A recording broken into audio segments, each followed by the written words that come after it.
अस्मद्गुरुभ्यो नमः। श्रीगुरुभ्यो नमः। सर्वगुरुभ्यो नमः। శ్రీ విష్ణు సహస్రనామంలోని శ్లోకముల ఉచ్చారణ మరియు వాటి అర్థము తెలుసుకుందాం. ఓం సులభః సువ్రతః సిద్ధః శత్రుజిత్ శత్రుతాపనః న్యగ్రోదోదుంబరో అశ్వత్థః చాణూరాంధ్రనిషూదనః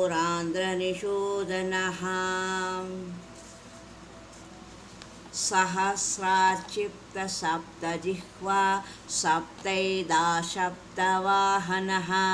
అమూర్తి అనగోచింత్యో భయకృద్భయనాశనః అణుర్బృహత్కృశస్థూలో గుణభిర్నిర్గుణో మహాన్ అధృతః స్వధృతః స్వాస్యః ప్రాగ్వంసో వంశవర్ధనః భారభృత్కదితో యోగి యోగి సర్వకామదః ఆశ్రమః శ్రమణః క్షామః సువర్ణో వాయువాహనః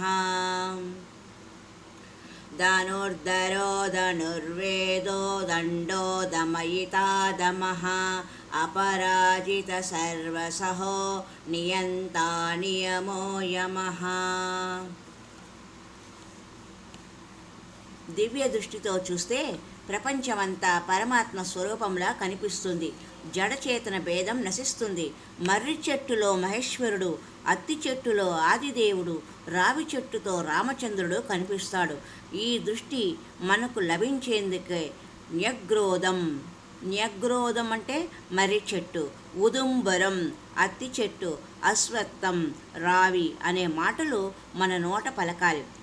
గుబురుగా పెరిగిన మర్రి చెట్టు తన ఊడలతో తిరిగి భూగర్భాన్ని పరిశోధిస్తుంది. అందువల్ల అది న్యగ్రోధం అయింది. పైకి పెరిగి కిందకు జారటం, మళ్ళీ క్రింద నుంచి పైకి పెరగటం దీనిలోని విశేషం.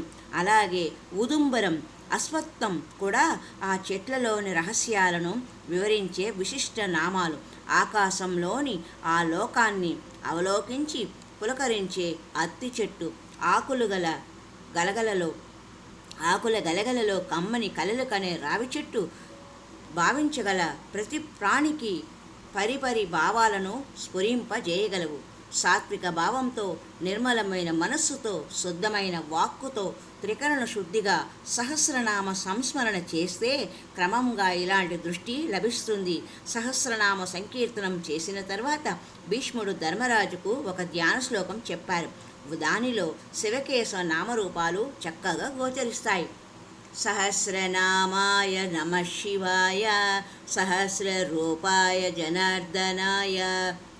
సహస్రనామము స్తోత్రంగా స్తుతించిన, అక్షతలతో అర్చించిన, మానసికంగా జపించిన, కనీసం ఇతరులు చదువుతూ ఉంటే విన్న అపాత మధురంగా అలౌకికమైన ఆనందం లభిస్తుంది. వాక్శుద్ధి, చిత్తశుద్ధి, బాహ్యశుద్ధి సిద్ధిస్తాయి. పూర్తి స్తోత్రము చదివేందుకు 18 నిమిషాలు పడుతుంది.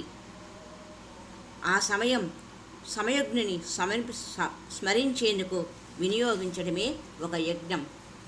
ఓం బ్రహ్మ ఉవాచ నమోస్త్వనంతాయ సహస్రమూర్తయే సహస్రపాదాక్షి శిరోరుబాహవే సహస్రనామ్నే పురుషాయ శాశ్వతే సహస్రకోటియుగధారిణే నమః. ఓం శాంతి శాంతి శాంతి.